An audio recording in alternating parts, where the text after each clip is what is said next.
At first glance, this tiny jungle in a box may appear like any other terrarium, but there's more than meets the eye.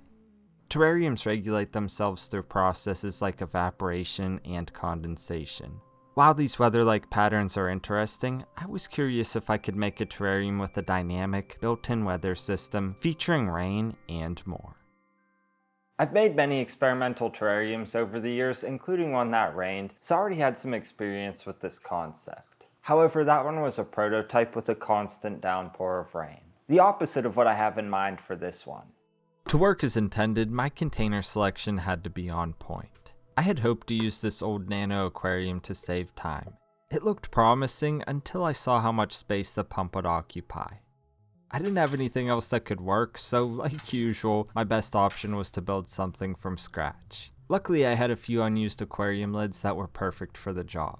As I said, this tank lacked room for equipment, but it also needed more room for the rainfall effect. With those in mind, the lids weren't too far off from what I needed, so I only had to make a few cuts. The steps for that were the same as usual. Measure and mark the glass, align a guide, score a line, and snap them to size. That was until I got to this narrow section. I used the tools wedge to separate it. Afterward, I sanded the sharp edges, rinsed debris, and used isopropyl alcohol to remove oil. I added anchoring tape as well. Typically this is when I'd tape the inside, but I decided to take a different approach with the seams. I applied silicone along the bottom and edges like usual. However, just as I was about to assemble it, I realized I made an error. The bottom was too small. I immediately ran to the shop to make a replacement because I did not want to redo the silicone. Mistakes are nothing out of the ordinary. What I adjusted was how I finished the seams. Instead of smoothing them, I removed them entirely with a razor. This terrarium would have low structural demands, so they really weren't needed. I did most of that before it cured, though I had to clean it up the following day.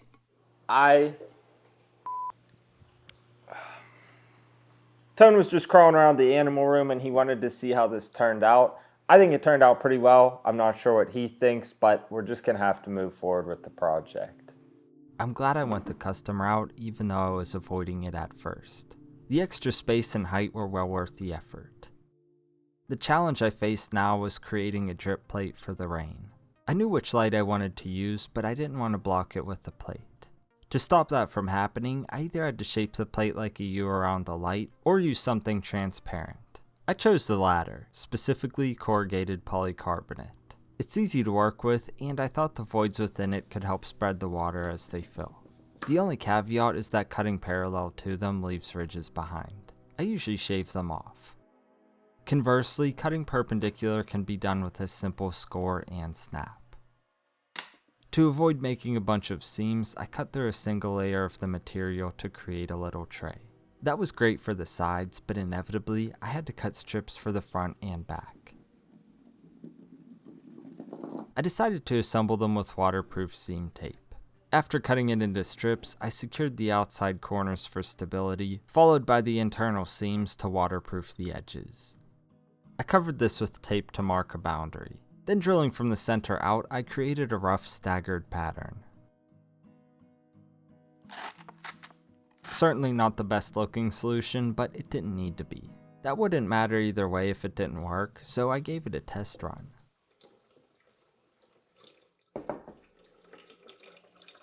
It did its job well enough that I felt confident proceeding. Plus, with a bit of extra tape around the outside, it fit snugly in the top without obstructing the light.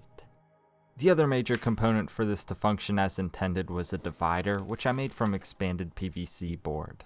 Cutting it down was a breeze, and even with the hardware, the display was a decent size. I just had to account for spacers, a water pass-through, and a vent.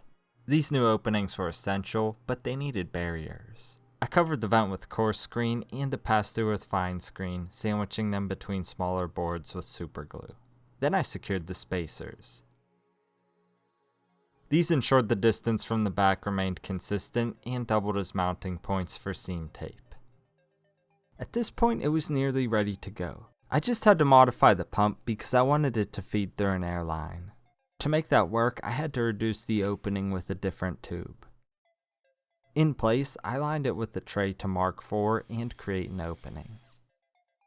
I added a valve to control the flow as well. That meant it was ready for water. I got all the components roughed in and it's time to give it a test run. The only issue that I foresee is water potentially leaking over the tray here. Otherwise, it should work. We'll see what happens. My guy's back there watching to see what happens. Initially, there was hardly any flow, and even after adjusting the valve, it still wasn't doing much. I thought it may have had something to do with the holes, but it was actually the valve. So I replaced it with a splitter, which made a huge difference. The light remained unaffected too, which was a bonus. Remember that vent from earlier? Well, I included it for a different feature. A mist maker. It seemed like the appropriate post-rain occurrence, don't you think? Just ignore the rave happening in the back. I'll hide that later. In the meantime, the environment could finally take shape, beginning with the false bottom. I filled most of it with coarse metalamat to keep open space for water. You'll see that I left the edges exposed to refine the appearance from the outside with fine filter sponge. However, if I were to do this over, I would have just used metalamat. Anyway, I topped it with a carbon filter pad and it was ready for life. I didn't want water splashing all over the glass, so I felt the scape had to be simple, consisting of just a few wood chunks. Using their flat faces allowed me to lay the foundation effortlessly, even though it might not look like much now. However, I wanted them to be more flat, so I took them to the belt sander. That revealed some pretty amazing wood grain on this one. Next, I rehydrated some sphagnum moss. I lined the bottom with it to mitigate particles from entering the edges of the false bottom and to stabilize the wood. That said, the background itself would lock these in place. I made that using aqua soil and natural clay cat litter, which is bentonite clay. I gradually added water, kneading them together until uniform in a roughly 3:2 volume ratio. Smearing this onto the wood acted like an adhesive, effortlessly holding them in place. I feathered the clay off of these and ultimately covered all of the PVC with it. This natural option is relatively easy to do, but is best reserved for wet setups. It tends to dry and peel off under suboptimal conditions, though it can always be rehydrated and reused. Any excess can be wiped or scraped away. To create a sloped landscape, I decided to pull some sphagnum moss from the front. That's where I deviated from protocol and used aqua soil instead of terrarium substrate. I knew most of this would likely be saturated, and I felt that aqua soil would hold up better under those conditions. Another benefit to these clay backgrounds is that they're great for growing moss. I had an assortment of species, and by that I mean I couldn't tell you exactly what they are. What I do know is that they grow well in terrariums. It came together quickly, especially with the addition of maple roots. They helped bring more interest, but I knew that plants like this beautiful Photonia would take it to the next level. I situated patches of it on the sides of the scape to soften the edges of the wood. Since these are so strongly variegated, I filled the rest with green plants like Margravia and Anubias. I figured it could benefit from sphagnum moss too. That's when I noticed something odd in the propagation bin, this silly mushroom. I've never seen one quite like it before, so I figured I'd share. Anyway, the brighter green in the moss contrasted nicely with the other plants. I filled the remainder of the foreground with the other mosses, more Anubias, and oakleaf creeping fig. Most terrariums are incomplete without springtails, which help keep the environment free of mold. After a quick spray, I cleaned the glass, and like that, the interior was done. That brought me out to the exterior, which I wanted to appear sleek and intentional. Typically I'd do something like this out of wood, and maybe I'll do that later with this one, but for now I used PVC board. I cut it down into strips which I glued together before adding a lip along the side. This sat perfectly on the box, hiding all of the rain equipment in the process.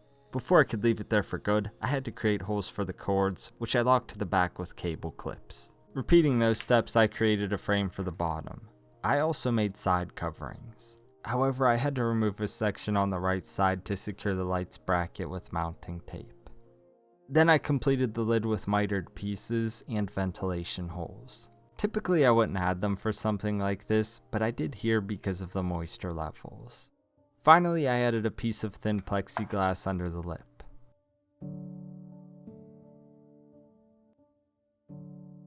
That completed the build itself. All I had to do then was program the features. The light has a fully adjustable and timeable WRGB spectrum that I was able to ramp in and out of the rain feature. Meanwhile, the pump and mister run off of smart outlets around that. Here's my schedule for reference.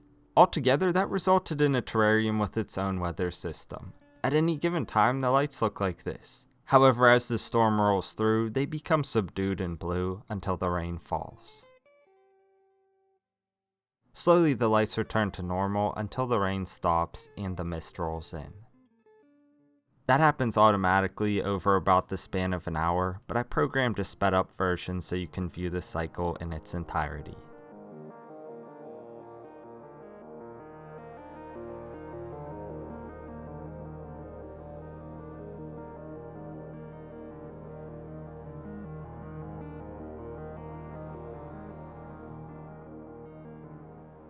All of that culminates in a terrarium that I think is pretty interesting and unique.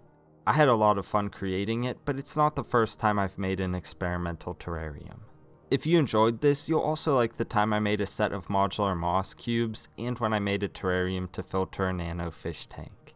As always, thank you so much for watching, and until next time, Serpa Squad, take care and peace.